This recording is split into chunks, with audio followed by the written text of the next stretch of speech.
And hello once again. This is LC Lupus, or at least that's the name that I go by.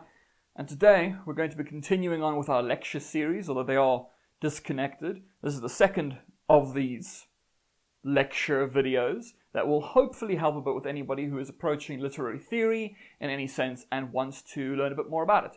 So last week was the first one, in which we spoke about beauty, art, and the aesthetic. And today we're going to be looking at semiotics. Specifically, the semiotics of Ferdinand de Saussure, because it's not actually technically the earliest form of semiotics, but it is most definitely the most influential form. It has really withstood the test of time, and it will be a basic thing that you're taught if you're doing any kind of literary theory, or actually other things. It also comes up in film and drama and all sorts of places. You will encounter this concept. So we're going to do a bit of an overview of these ideas. Now, you can see it's quite a mess of stuff here. I'm going to have to go through all of it, I know. Very, very sorry. But this might help a bit in future if, all of these kind of things. Now, first off, I just want to say, there's a tree over there. I can't draw at all, so I asked my fiancée to draw, and she wasn't happy with the tree, but she only had about 2 minutes before she had to go to work because we forgot about it till the last minute.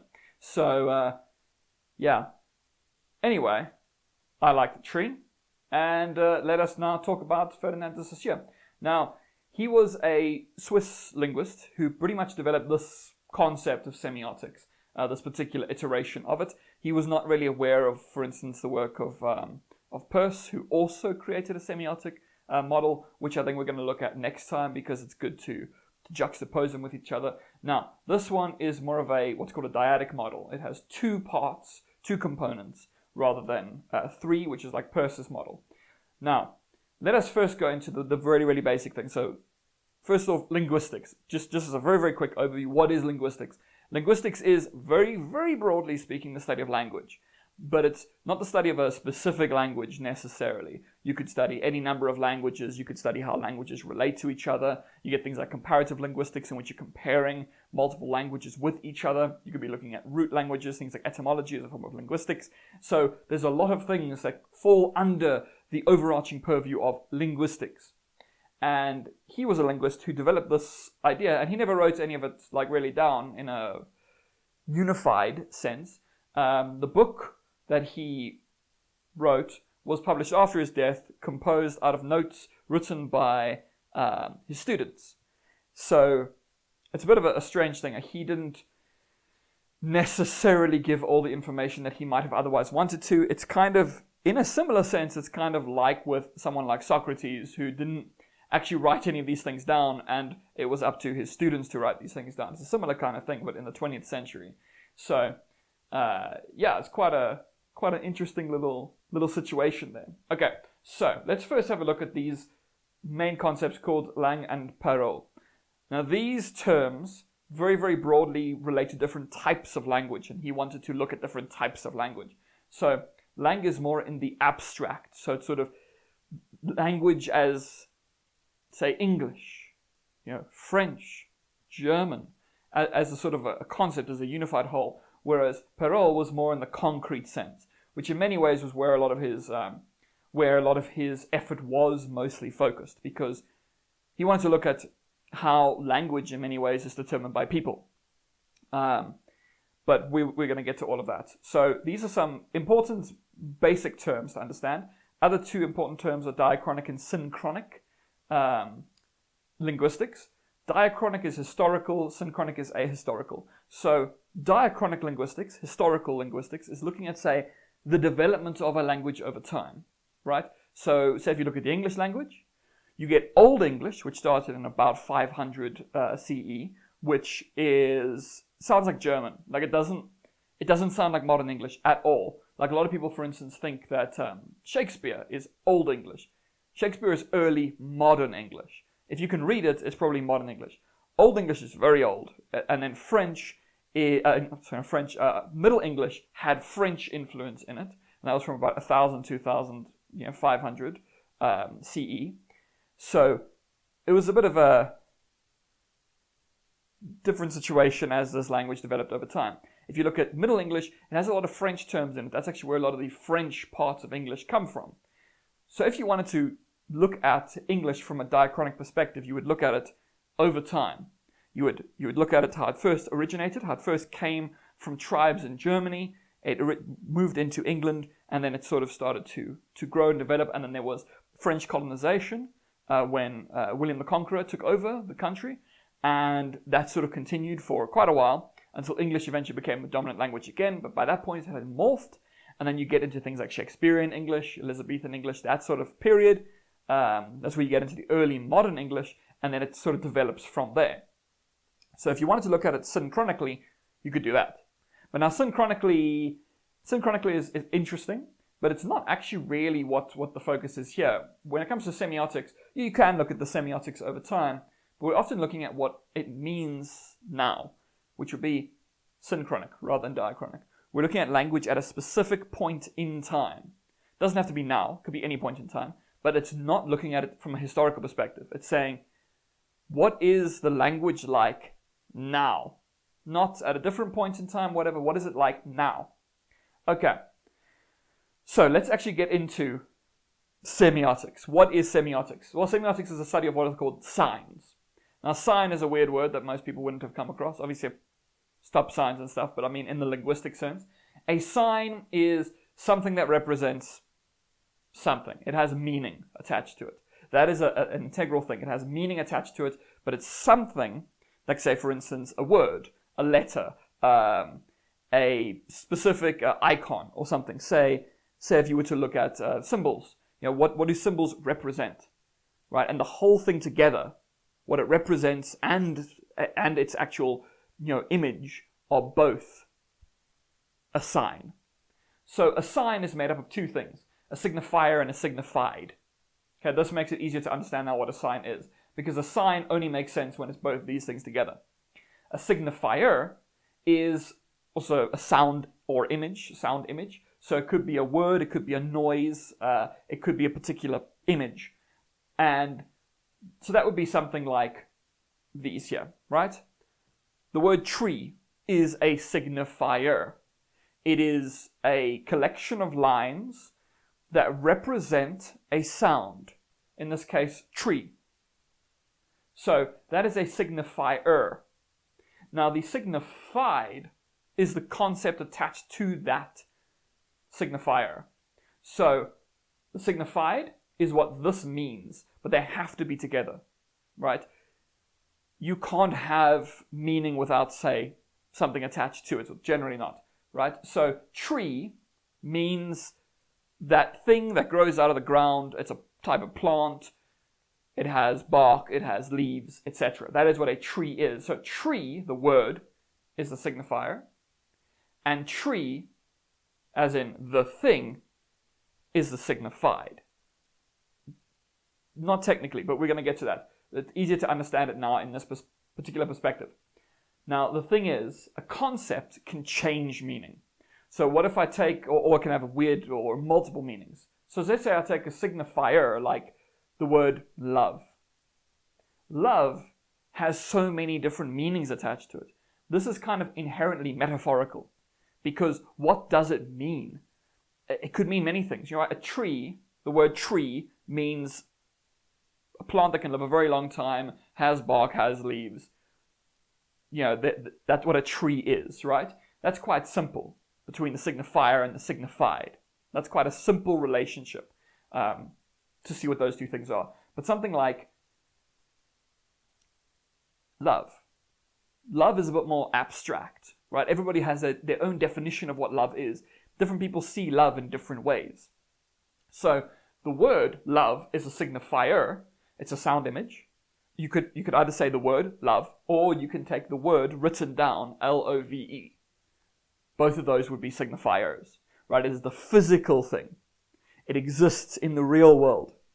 But that thing only makes sense when I know what it's connected to. So let's say if I come at it from a language I don't know, if I don't know English and I see the word English, or I hear someone say love, I don't know what they're saying. Even though I have that signifier in my head. I have that signified in my head. I just don't have the signifier, right? Because signifieds are the meanings behind it. So think of it as word and meaning, or image and meaning. Now, something like love, hate, other concepts, like say philosophy. These words can mean many, many things. But now, actually the same with something like tree, right? Tree, you think, means that plant that grows big and tall. However, a tree can actually have multiple signifieds, right? The word. Because trees, say I put the word tree into a poem, it might not necessarily mean just a tree. It might mean something further. It might be a metaphor, right? It might be something that represents something else. Say, for instance, you could have a story in which a plant represents hope. In which case, tree doesn't actually equal plant thing, it equals hope. The meaning is hope. They're both connected together. Okay? You cannot separate them.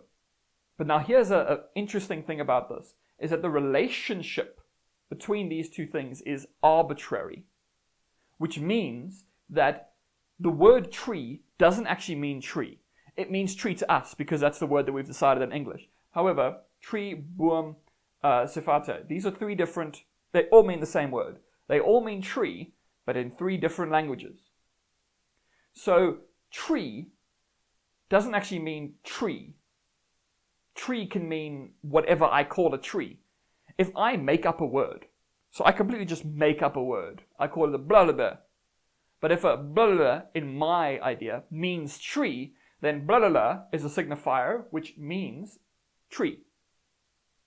So the relationship is arbitrary. There isn't somebody up there who's like saying tree equal tree. It's just because we as English-speaking people have decided that that arrangement of sounds or this arrangement of lines means tree. If, say, I were to get rid of the word tree, the concept of a tree doesn't go away because other languages have their own ideas for tree. And different cultures, completely disconnected from each other, will have their own ways of talking about trees. And they'll also have their own representations and their own meanings associated with trees. What if, for instance, there was a culture in which a lot of trees are poisonous? A tree might not mean beauty and nature, it might mean danger. So now the signified changes. Even though, say, there's one of these people where tree means something bad, and then someone in English where tree usually means something good, they come together, they actually both know it means this, but they have a fundamental difference in how they see it meaning like more than just the basic thing. Now the reason that this is a very like signified doesn't actually mean the thing itself. It means our meaning of the thing in our heads. What do we think of the thing? Right? When we think tree, what do we think of? Do you just think of a tree? Or do you think of nature and beauty? Do you think of more than just a tree? Now this is an important distinction because of this thing over here. The referent. The referent is the actual thing. Right? A referent is the tree itself. It is impossible for me to show you a tree. Physically impossible, because if I were to show you a picture of a tree, of a real tree, like that's obviously a drawing of a tree. If I were to show you a picture of a tree, it's not actually a tree.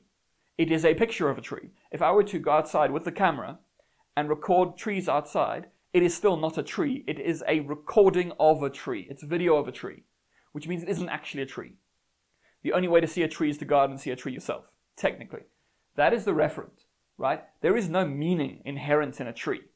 A tree is whatever the tree is. Because, now here's the thing. If I were to grab that camera and I was to go outside and I was going to record a tree, that tree no longer just means tree. I have created a new signified by talking about trees in this video. By going out and showing you a tree isn't just a tree now. A tree suddenly becomes an educational tool. It becomes context, pronounce things properly, becomes context for understanding this concept. The meaning of tree changes because I have recorded this video in such a way that it means something different. It will mean something different to everybody. So, but the referent is the physical thing.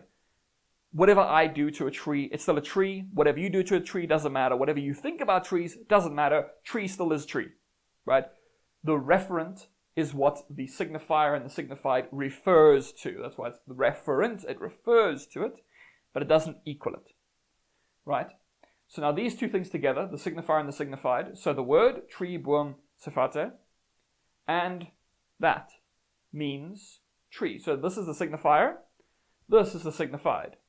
But I've put here as well, does and does not equal. This is because of that arbitrary relationship. If I were to put a new word in here, let's say if I was to just randomly pick another word and I was to say something like, I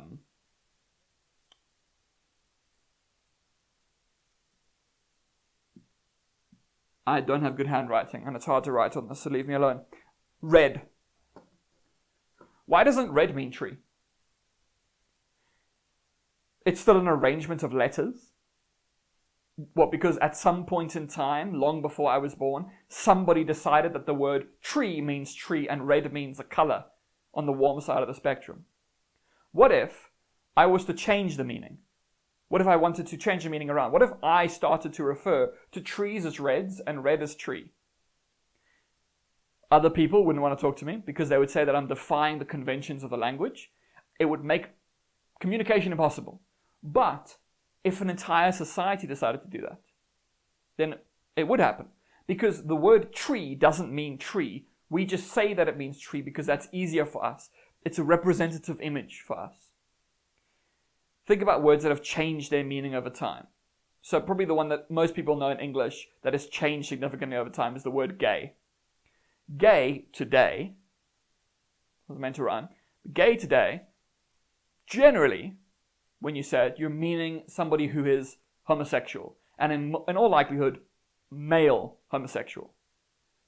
However, as most people who know English, it's one of the sort of earliest facts that you learn about the changing of language, that gay used to mean happy. So what happened? Someone over time, or people in society, started to use it to represent something else. It started to change its meaning, which means it's arbitrary. Because if I now use gay to refer to happy, some people would be like, why are you using that? And you could say, oh, because actually it means that. It doesn't. Not anymore. The meaning has changed, which means that relationship between the word and the meaning has changed. It's completely gone. It has altered.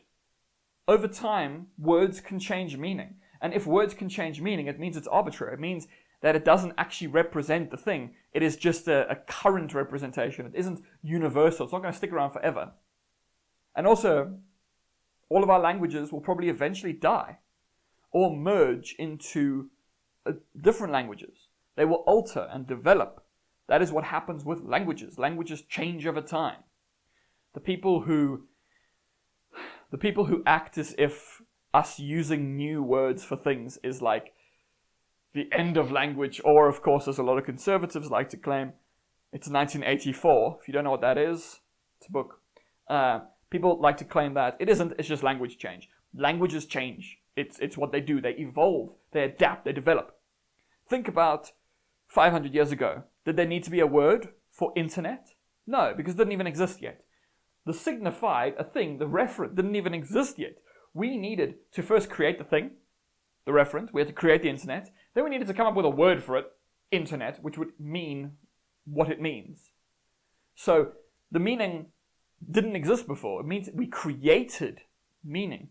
We created something that never existed before, and now it does exist, which means arbitrary, right? It's not God-given. It's not like God came down and said, the word internet in that specific arrangement equals the internet. Because also different languages have different words for internet. So, okay, I think I've harped on enough about this. Now, as I said, a sign is comprised of both of these things. A signifier and a signified. You cannot have a sign without both the word and the meaning, or the image and the meaning, or the whatever and the meaning. Because also you can have other things that are much more abstract, right? So think about something like religious imagery. The cross in Christianity. The cross represents Christianity. The cross, it's just geometry. It has come to represent something else. If Christianity had never existed, then that shape would mean nothing in a religious context. It would mean nothing.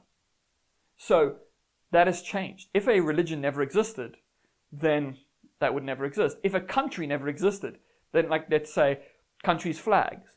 If a country didn't exist, so it never created its flag, that flag never existed. So that flag, as a signifier, never came to represent the country.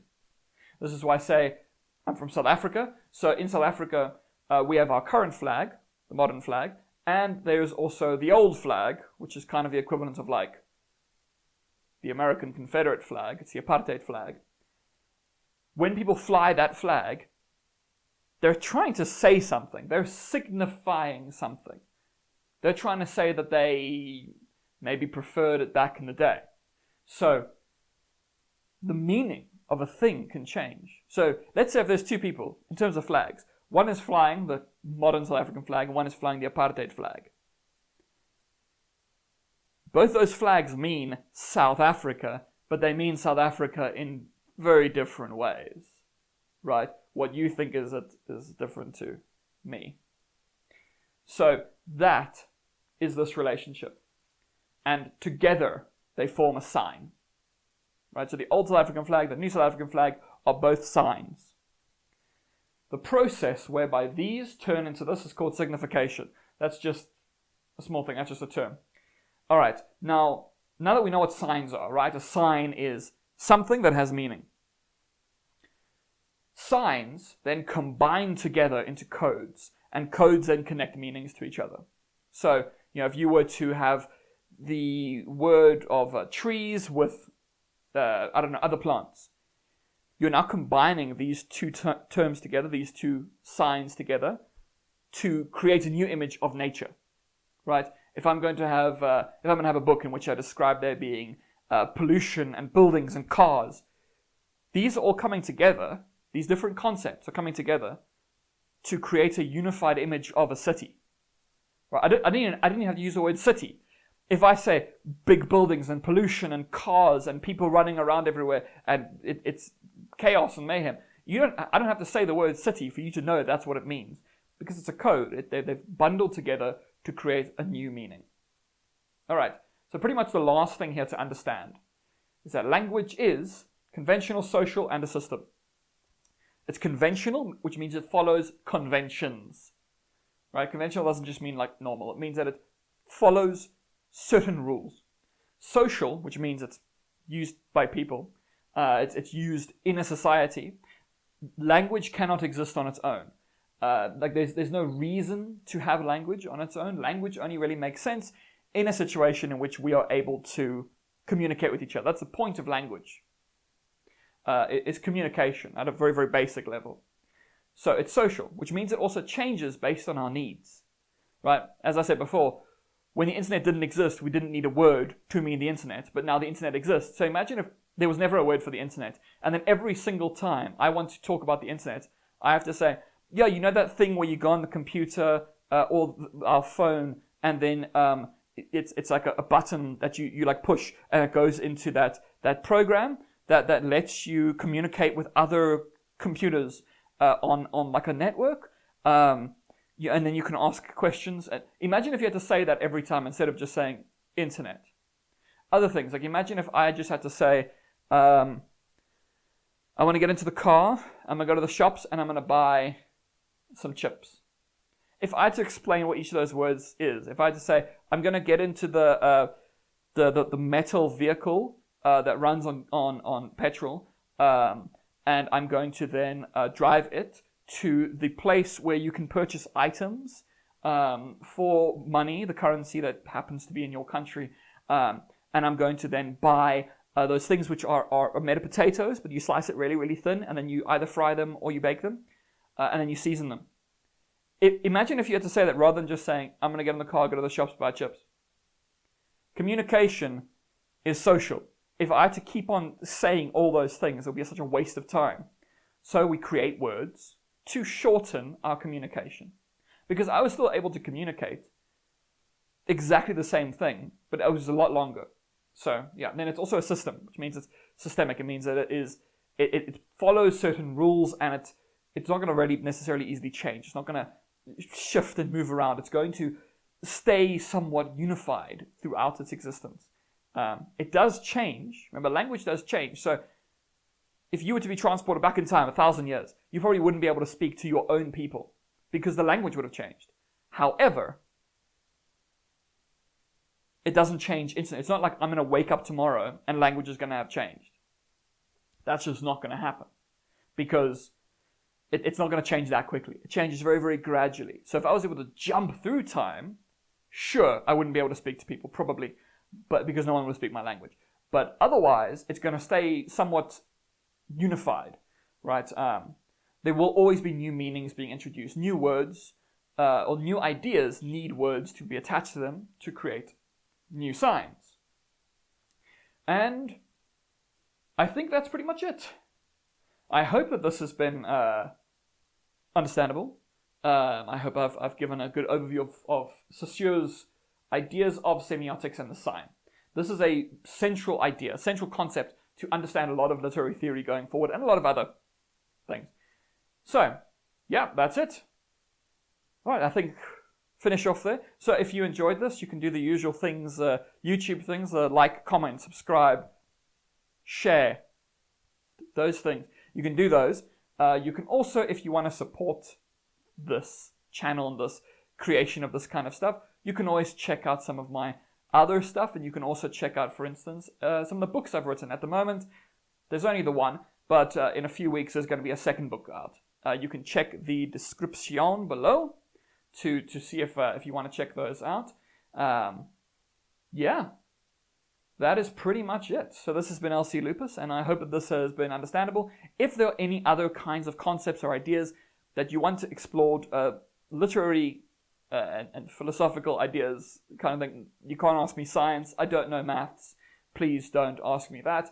But this kind of stuff, if there's anything in, say, your studies, if you're doing studies that you want to understand better, please inform me and I will see if I can do it. And that's about it. So, ta-ta everybody, and I hope that you have a great day, week, and month ahead. Goodbye.